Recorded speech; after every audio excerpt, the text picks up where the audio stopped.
আমি দেখিছিলোঁ সমৃদ্ধিৰ বাবে আমন্ত্ৰণ আৰু দ্বিতীয়তে সুস্থতাৰ বাবে আমন্ত্ৰণ। আজি আমি দেখিম শুভবাৰ্তাৰ কাৰণে আমন্ত্ৰণ। মাৰ্ক 1 অধ্যায় 16 নম্বৰ পদৰ পৰা। পাছে তেওঁ গালিল সাগৰৰ তীৰেদি যাওঁতে যাওঁতে চিমোন আৰু চিমোনৰ ভায়েক আন্দ্ৰিয়ক সাগৰত জাল বোৱা দেখিলে, কিয়নো তেওঁলোক জালুৱাই আছিল। তাতে যীশুৱে তেওঁলোকক ক'লে, মোৰ পাছত আহা। আমন্ত্ৰণ, মোৰ পাছত আহা। মই তোমালোকক মানুহ ধৰা জালুৱাই কৰিম, তেওঁলোকক ক'লে। তেতিয়াই তেওঁলোকে জাল এৰি তেওঁৰ পাছে পাছে গ'ল। এওঁলোক কোন? চিমোন আৰু আন্দ্ৰিয়। অলপ আগলৈ গৈ চাওঁ। 19 নম্বৰ পদ। পাছে তেওঁ অলপ আগুৱাই গৈ চিবদিয়ৰ পুতেক জাকুব আৰু তেওঁৰ ভায়েক যোহনক দেখিলে, তেওঁলোকেও নাৱত থাকি জাল বাতি আছিল। তেওঁ তেতিয়াই তেওঁলোকক মাতিলে। তাতে তেওঁলোকে নিজৰ বাপেক চিবদিয়ক কাম কৰা মানুহৰ লগত নাৱতে এৰি তেওঁৰ পাছত গ'ল। আমন্ত্ৰণ, আহা। কিয় জানেনে? মই তোমালোকক মানুহ ধৰা জালুৱাই কৰিম। তাৰমানে মই তোমালোকক শুভবাৰ্তা প্ৰচাৰক কৰিম। আত্মা জয় কৰা লোক কৰি তুলিম। অনুগ্ৰহ কৰি মন কৰিব, কিছুমানে টকা পইচাৰ কাৰণে পৰিশ্ৰম কৰে, কিছুমানে সোণ ৰূপৰ কাৰণে পৰিশ্ৰম কৰে, কিছুমানে মাটি বাৰী কিনি নিজৰ সম্পত্তি বৃদ্ধি কৰিবলৈ চেষ্টা কৰে, আৰু কিছুমানে এখোজ আগবাঢ়ি গৈ হীৰা কিনিবৰ বাবে পৰিশ্ৰম কৰে, আৰু কিছুমানে সুখ্যাতি প্ৰসিদ্ধি অৰ্জন কৰিবলৈ পৰিশ্ৰম কৰে। এই জগতত আপুনি যিহকে অৰ্জন কৰে সেয়া যিকোনো হ'ব পাৰে। সকলো উপাৰ্জনতকৈ এক বিশেষ উপাৰ্জন হৈছে আত্মা জয় কৰা। আত্মাবিলাকৰ উপাৰ্জন। সাধাৰণতে এজন ব্যক্তিয়ে যেতিয়া প্ৰসিদ্ধি লাভ কৰে, জগতৰ লোকে তেওঁক ষ্টাৰ বুলি কয়। চিনেমা জগতলৈ চাওক, সাধাৰণতে তাৰকা শব্দটো ব্যৱহাৰ কৰে। ইয়াৰ অৰ্থ হৈছে তেওঁলোক উচ্চ স্থানলৈ গৈ পালে। সেইকাৰণে ষ্টাৰ। আপুনি কেনেকুৱা ষ্টাৰ জানেনে? ষ্টাৰ। প্ৰিয়সকল, আপুনি জানেনে বাইবেলতো মহান লোকসকলৰ তুলনা তৰাৰ সৈতে কৰা হৈছে? পদটো পঢ়িছোঁ আহক। দানিয়েলৰ পুস্তক শেষৰটো অধ্যায়। যিবিলাক জ্ঞানী তেওঁবিলাক আকাশৰ দীপ্তিৰ নিচিনাকৈ, আৰু যিবিলাকে অনেকক ধাৰ্মিক কৰে তেওঁবিলাক তৰাবোৰৰ নিচিনাকৈ চিৰকাল জিলিকি থাকিব। তৰাবোৰৰ নিচিনাকৈ জিলিকি থাকিব। তৰা মানে ষ্টাৰ্ছ। ঈশ্বৰৰ দৃষ্টিত তাৰকা কোন হয়? আজি জগতৰ দৃষ্টিত বহুতো তাৰকা আছে, বহুতো তৰা আছে। কিন্তু ঈশ্বৰৰ দৃষ্টিতো কিছুমান তাৰকা আছে। যিবিলাক জ্ঞানী তেওঁবিলাক আকাশৰ দীপ্তিৰ নিচিনাকৈ, আৰু যিবিলাকে অনেকক ধাৰ্মিক কৰে তেওঁবিলাক তৰাবোৰৰ নিচিনাকৈ চিৰকাল জিলিকি থাকিব। তৰাবোৰৰ নিচিনাকৈ চিৰকাল জিলিকি থাকিব। এইদৰে বাইবেলে কৈছে। প্ৰিয় বন্ধুসকল, মই সুধিছোঁ, আমাৰ মাজত কিমান বাৰু ষ্টাৰ হয়? নিজকে সোধকচোন। এবাৰ মনোযোগ দিব। ঈশ্বৰে কৈছে, আহা, তোমালোকক মানুহ ধৰা জালুৱাই কৰিম। আহা, মোৰ পাছত আহা। আত্মা জয় কৰা লোক কৰি তুলিম। বহুতো লোকে এইদৰে ভাবে যে আত্মা জয় কৰা মানে কেৱল প্ৰচাৰ কৰাই হয়। এইদৰে বহুতো লোকে ভাবে। অনুগ্ৰহ কৰি শুনিব, কিছুমান লোকে অদ্ভুত ৰূপে প্ৰচাৰ কৰে। শুনোতাসকলেও বৰ আশাৰে সৈতে শ্ৰদ্ধাৰে সৈতে বাক্য শুনে। কিন্তু নাজানো কিয় সেই শ্ৰোতাসকলৰ মাজত উদ্ধাৰ বা তেওঁলোকৰ জীৱনত কোনো ধৰণৰ শুধৰণি দেখা নাযায়। কিছুমান সেৱকে প্ৰচাৰ কৰিয়েই থাকে। 2 বছৰ ধৰি, 5 বছৰ ধৰি, 10 বছৰ ধৰি, 20 বছৰ ধৰি প্ৰচাৰ কৰিয়েই থাকে। 20 বছৰ আগতেও মণ্ডলীত 100 জন সদস্য আছিল, আজিও সিমানেই আছে। মই সুধিছোঁ, তেওঁলোকে প্ৰচাৰ কৰাত কিবা কাম হৈছেনে? নাই হোৱা। প্ৰচাৰটো কৰি আছে, কিন্তু লোকসকলত কোনো প্ৰভাৱ পৰা নাই। সঁচাকৈয়ে তেওঁলোকৰ প্ৰচাৰত কিবা প্ৰভাৱ থাকিলে মণ্ডলী এতিয়ালৈকে কিয় বৃদ্ধি হোৱা নাই? উন্নতি নকৰাকৈ মণ্ডলী কিয় এতিয়ালৈকে এনেকৈ থাকি গ'ল, কোনো বৃদ্ধি নোহোৱাকৈ? প্ৰচাৰটো কৰি আছে, কিন্তু সেই বাৰ্তাই লোকসকলৰ জীৱনত একো শুধৰণি আনিব নোৱাৰাৰ কাৰণ কি জানেনে? সেই প্ৰচাৰকসকলৰ জীৱন আৰু তেওঁলোকৰ বাৰ্তাত পাৰ্থক্য থাকে কাৰণে। আপুনি প্ৰচাৰ কৰি আছে, কিন্তু আপুনি প্ৰচাৰ কৰা অনুসৰি আপোনাৰ জীৱন যদি হৈ নুঠে, সি মানুহক প্ৰভাৱিত নকৰিব। তাৰ মানে হয়তো আপুনি প্ৰচাৰ কৰিব নোৱাৰে, কিন্তু আপোনাৰ চালচলন বাক্য অনুসৰি যদি হয়, আপোনাৰ জীৱনে বহুতৰে জীৱনত শুধৰণি আনিব। প্ৰিয়সকল, মোৰ দাদা, তেওঁ পৰিত্ৰাণ পালে। তেওঁৰ পৰিত্ৰাণৰ অভিজ্ঞতা বহুত বেলেগ। মোৰ দাদাই যেতিয়া MBBS অধ্যয়ন কৰি আছিল, এটা মণ্ডলীলৈ তেওঁ গৈছিল। সেই মণ্ডলীটোলৈ গৈ মোৰ দাদাই মণ্ডলীৰ পালকজনৰ বাৰ্তা নিয়মীয়াকৈ শুনিছিল। প্ৰিয়সকল, সেই পালকজনৰ বাৰ্তাৰ দ্বাৰাই তেওঁ পৰিত্ৰাণ নাপালে। সুন্দৰ সাক্ষ্য। তেওঁ MBBS অধ্যয়ন কৰি থাকোঁতে সময়ে সময়ে তেওঁ চাৰ্চলৈ গৈছিল, মণ্ডলীৰ পালকৰ বাৰ্তা শুনিছিল, কিন্তু সেই পালকজনৰ বাৰ্তাই তেওঁৰ জীৱন সলনি কৰিব নোৱাৰিলে। তেন্তে তুমি কেনেকৈ পৰিত্ৰাণ পালা বুলি সোধোতে তেওঁ এটা বৰ অদ্ভুত উত্তৰ দিলে। মই যি মণ্ডলীলৈ যাওঁ, সেই পালকজনৰ স্বভাৱ আৰু তেওঁৰ পত্নীৰ স্বভাৱ, যি এগৰাকী মাতৃৰ নিচিনা আছিল, মোৰ জীৱনত ডাঙৰ প্ৰভাৱ পেলালে। তেওঁলোকৰ সৈতে মোৰ কোনো পৰিচয় নথকাতো, মই তেওঁলোকৰ পৰিয়ালত জন্ম লোৱা নাছিলোঁ, তথাপিও তেওঁলোকে মোক নিজৰ পুত্ৰৰ নিচিনাকৈ যেতিয়া প্ৰেম দেখুৱাই আছিল, তেতিয়া মই ভাবিলোঁ, এওঁলোকতেই ইমান প্ৰেম আছে যদি এওঁলোকে প্ৰচাৰ কৰা সেই প্ৰভুত কিমান যে প্ৰেম থাকিব চাগৈ। এই বুলি ভাবি মই খ্ৰীষ্টক ত্ৰাণকৰ্তা ৰূপে গ্ৰহণ কৰিলোঁ। প্ৰিয়সকল, বুজিলেনে? মোৰ দাদাই ক'লে, মই কাৰো বাৰ্তা শুনি পৰিত্ৰাণ লাভ কৰা নাই। তেন্তে প্ৰচাৰ কৰোতাজনৰ জীৱনক মনোযোগেৰে চাই মই পৰিত্ৰাণ পালোঁ। তেনেদৰেই প্ৰিয় ভাই আৰু ভনী, প্ৰচাৰ কৰাৰ প্ৰয়োজন নাই। আপোনাৰ স্বামীত শুধৰণি হ'ব লাগে, পত্নীত শুধৰণি হ'ব লাগে। আপোনাৰ সন্তানত শুধৰণি হ'বলৈ হ'লে আপুনি প্ৰচাৰ কৰাৰ প্ৰয়োজন নাই। এই বাক্য আৰু বাৰ্তাৰ আধাৰত যদি আপুনি নিজৰ জীৱন যাপন কৰে, সি অনেকক প্ৰভাৱিত কৰিব। এগৰাকী বিশ্বাসী পত্নীয়ে নিজৰ বাৰ্তাৰ দ্বাৰা নিজৰ স্বামীত পৰিৱৰ্তন আনিব পাৰে। বাইবেলত এইদৰে ক'ৰবাত দেখিছেনে? বা এগৰাকী বিশ্বাসী স্বামীয়ে প্ৰচাৰৰ দ্বাৰা নিজৰ পত্নীক সলনি কৰিব পাৰিছে? তেনেকুৱা নাই। এগৰাকী বিশ্বাসী স্বামী আৰু এগৰাকী বিশ্বাসী পত্নীয়ে নিজৰ নিজৰ বিশ্বাসৰ দ্বাৰা, কেনেকুৱা বিশ্বাস? কৰ্মবিহীন বিশ্বাস নহয়, কৰ্মৰ সৈতে বিশ্বাসৰ দ্বাৰা নিজৰ স্বামী বা পত্নীত শুধৰণি আনে। প্ৰিয়সকল, এগৰাকী স্বামী বৰ বেয়া আছিল। সদায় নিজৰ স্বামীক মাৰপিট কৰিছিল আৰু তেওঁ বিশ্বাসী নাছিল। তেওঁৰ বেয়া অভ্যাসবোৰ আছিল, মদপী আছিল। কিন্তু স্বামী বৰ আত্মিক আছিল, প্ৰাৰ্থনা কৰোতা আছিল। স্বামী যিমানেই বেয়া নহ'লেও, মইমতালিৰে চলি থাকিলেও, তেওঁ কিন্তু নিজৰ দায়িত্ব কেতিয়াও পাহৰা নাছিল। স্বামীক প্ৰেম কৰাৰ বিষয়তেই হওক বা তেওঁক আহাৰ বনাই দিয়াৰ বিষয়তেই হওক, এগৰাকী গৃহিণী হিচাপে নিজৰ দায়িত্ব কেতিয়াও নাপাহৰিলে। কিন্তু তেওঁৰ স্বামী ইমানেই বেয়া আছিল যে তাই বনোৱা আহাৰ খাই প্ৰাৰ্থনা কৰাৰ সময়ত তাইক মাৰিছিল, বৰ বেয়াকৈ মাৰিছিল। প্ৰিয়সকল, এদিন সেই স্বামীয়ে মদ্যপান কৰি আহিল। ঘৰত পত্নীয়ে প্ৰাৰ্থনা কৰি থকা দেখি তেওঁ চুলিকোছাত খামোচ মাৰি ধৰি তাইক বৰকৈ মাৰিলে। ঘৰৰ পৰা বাহিৰলৈ চুলিত ধৰি টানি টানি গাঁৱৰ বাহিৰলৈ লৈ গ'ল। জনশূন্য আৰু হাবিৰ মাজত মাৰি ধৰি তাইক প্ৰশ্ন কৰিলে, কি জানেনে? তোমাৰ ঈশ্বৰজন মহান হয় বুলি কোৱা নহয়? তোমাৰ ঈশ্বৰজন ভাল বুলি তুমি কৈ থাকা নহয়?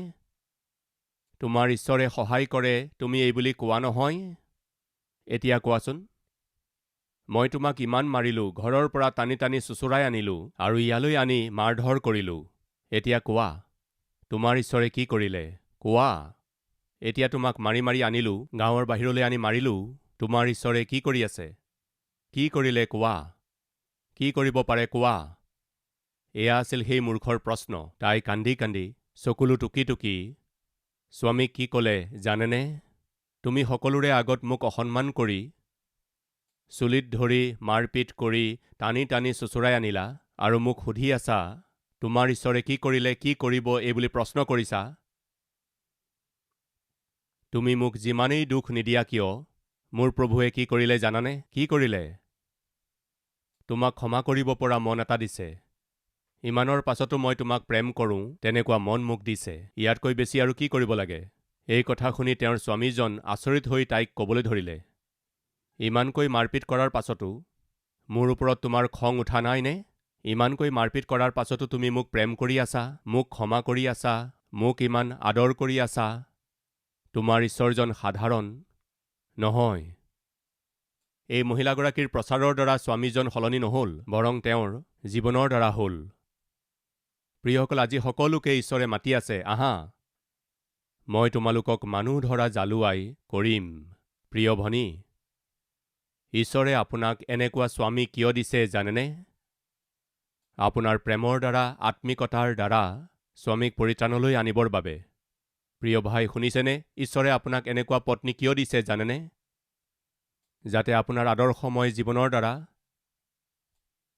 আপোনাৰ আত্মিকতাৰ দ্বাৰা, আপোনাৰ প্ৰেমৰ দ্বাৰা পত্নীলৈ পৰিত্ৰাণ আনিবৰ বাবে, আপোনাৰ সন্তানলৈ শুধৰণি আহিব। সেইকাৰণে প্ৰিয়সকল, ঈশ্বৰে আপোনাক মাতি আছে। বহুতৰে দৃষ্টিত আত্মা জয় কৰাৰ অৰ্থ হৈছে কেৱল প্ৰচাৰ কৰা।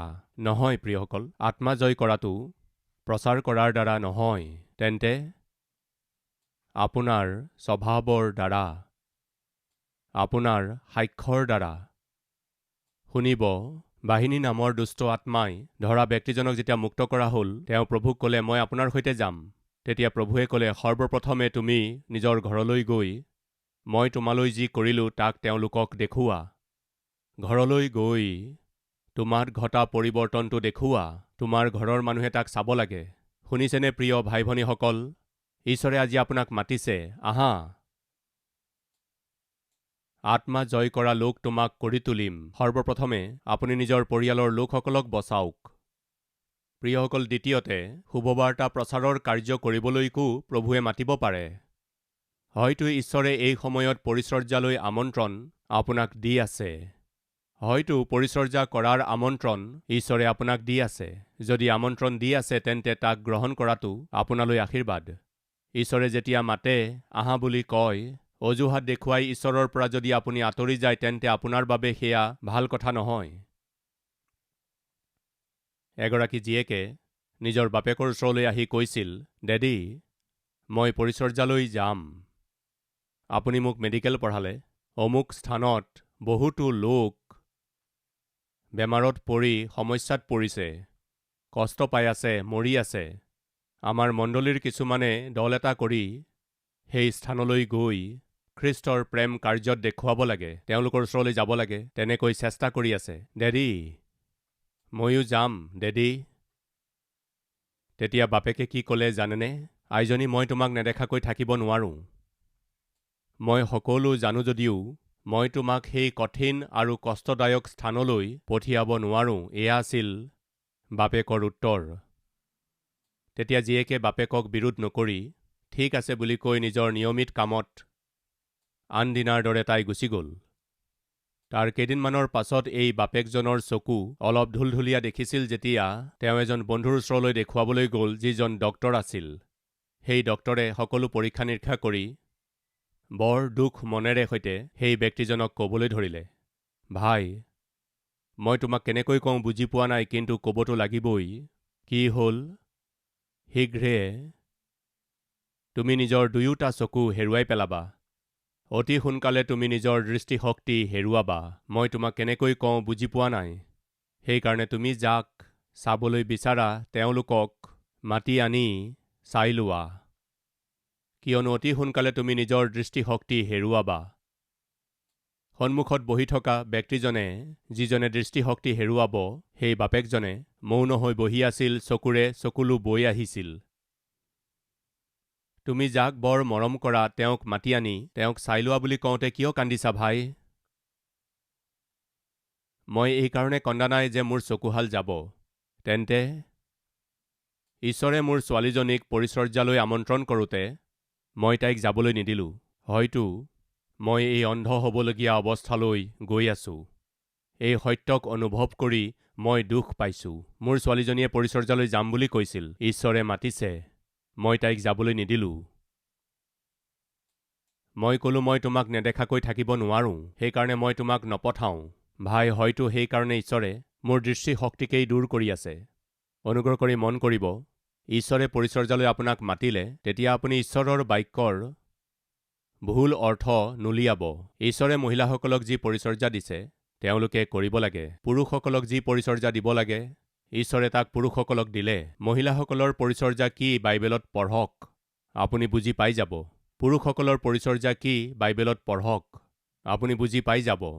অনুগ্ৰহ কৰি মন কৰিব, স্বৰ্গলৈ যোৱাৰ পাছত যদি আপুনি গম পায় যি পৰিচৰ্যা আপুনি কৰিলে সেয়া বাক্যমতে নহয়, তেতিয়া কন্দাতকৈ এই পৃথিৱীত থাকোঁতেই ভালদৰে বাক্য পঢ়ি আৰু বুজি বাক্যমতে পৰিচৰ্যা কৰিলে ভাল হ'ব।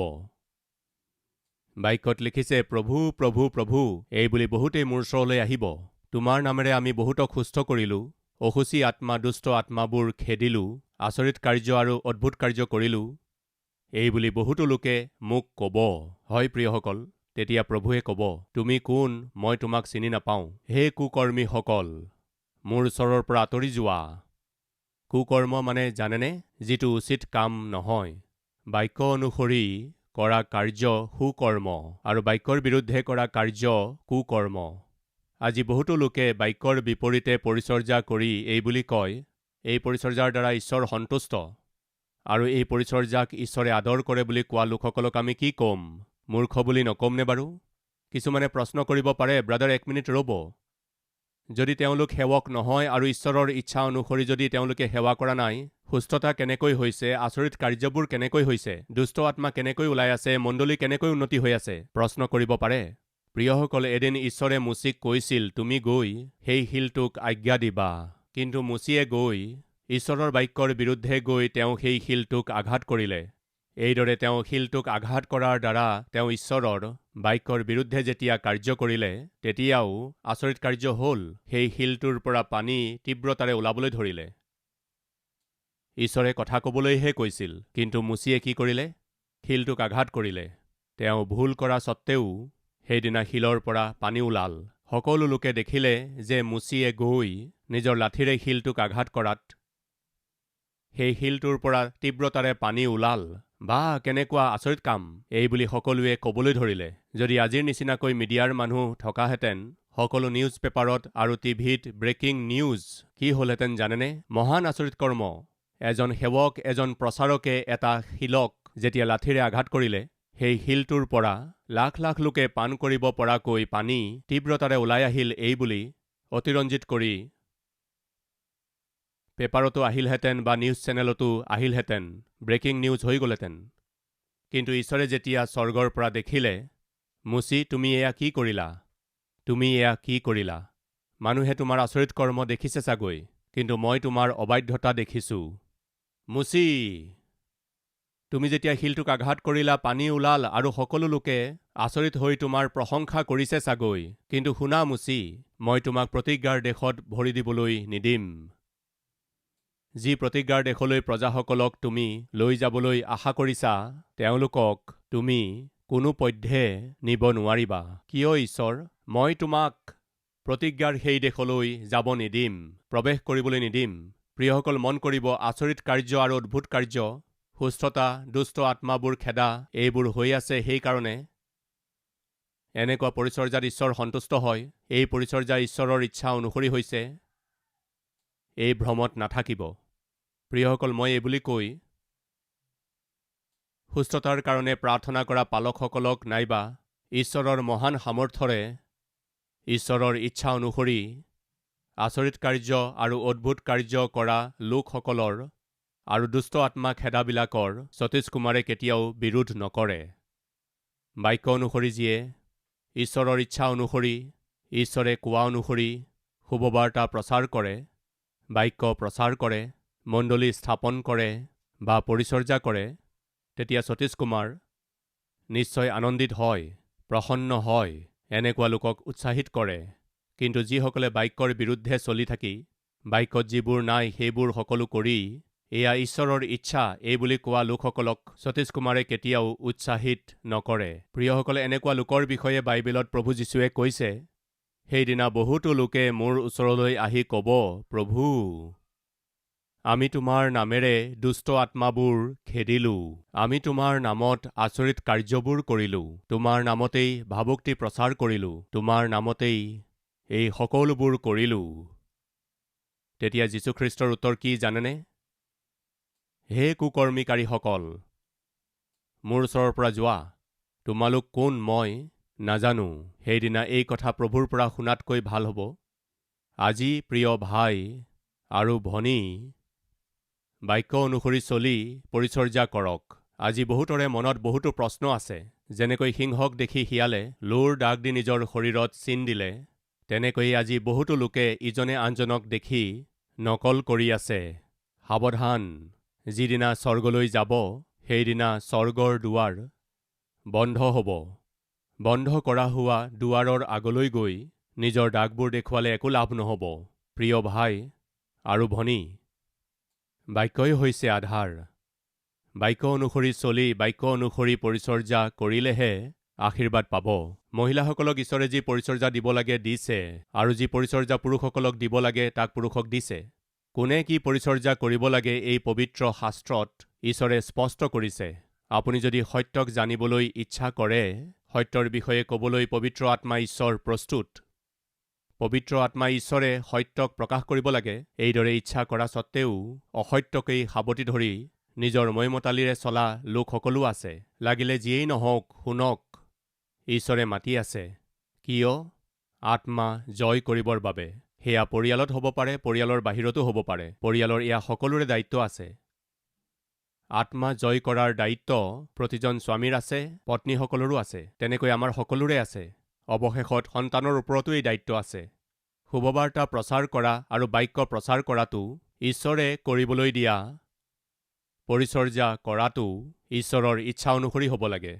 ঈশ্বৰৰ বিৰুদ্ধে যদি কোনো পৰিচৰ্যা কৰি থকা হয়, তাত বিপদ আছে।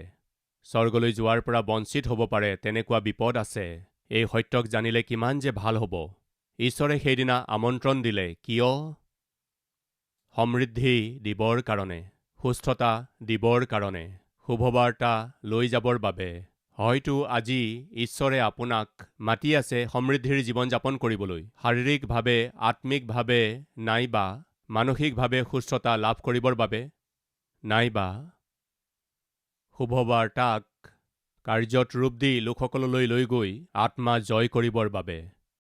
আজি আপুনি সেই আমন্ত্ৰণক বুজি গ্ৰহণ কৰি চলিলে আশীৰ্বাদৰ জীৱন যাপন কৰিব। প্ৰাৰ্থনা, আহক একেলগে প্ৰাৰ্থনা কৰোঁ।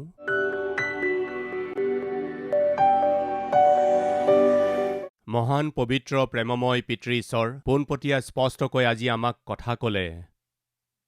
আপুনি বিভিন্ন বিষয়ত বিভিন্ন সময়ত বহুতো লোকক আমন্ত্ৰণ কৰিলে আৰু আমন্ত্ৰণ দিছে। কেতিয়া কেতিয়া কাক কাক আপুনি মাতিলে আৰু তেওঁলোকক কিয় আমন্ত্ৰণ দিলে, সেই কথা স্পষ্ট আৰু পোনপটীয়াকৈ আমাক ক'লে পিতৃ। সেইকাৰণে আপোনাক ধন্যবাদ। এই অধম সেৱকৰ পৰিচৰ্যা সম্পূৰ্ণৰূপে আপোনাৰ ইচ্ছা অনুসৰি হ'ব লাগে, বাক্য অনুসৰি হ'ব লাগে। পবিত্ৰ আত্মা ঈশ্বৰ, মই নিজকে আৰু এই পৰিচৰ্যাক আপোনাৰ হাতত সমৰ্পণ কৰিছোঁ। মই আৰু মোৰ সৈতে পৰিচৰ্যা কৰা সেৱকসকলে কোনো বিষয়তেই আপোনাৰ বিৰুদ্ধে যদি কোনো কাম কৰি আছোঁ, আমাক ক্ষমা কৰি আমাক শুধৰাই দিয়াটো বিচাৰিছোঁ। মই সতীশ কুমাৰ পিতৃ কোনোপধ্যে সিদ্ধ নহওঁ, এই কথা মই স্বীকাৰ কৰিছোঁ। আপুনি সিদ্ধ ঈশ্বৰ, আপোনাৰ বাক্য সিদ্ধ। আপোনাৰ এই সিদ্ধ বাক্যেৰে আমাক দৰ্শন দি, মোক দৰ্শন দি, বাক্য অনুসৰি পৰিচৰ্যা কৰাৰ অনুগ্ৰহ দিয়ক। যীশুৰ নামতেই মাগিছোঁ পিতৃ, আমেন।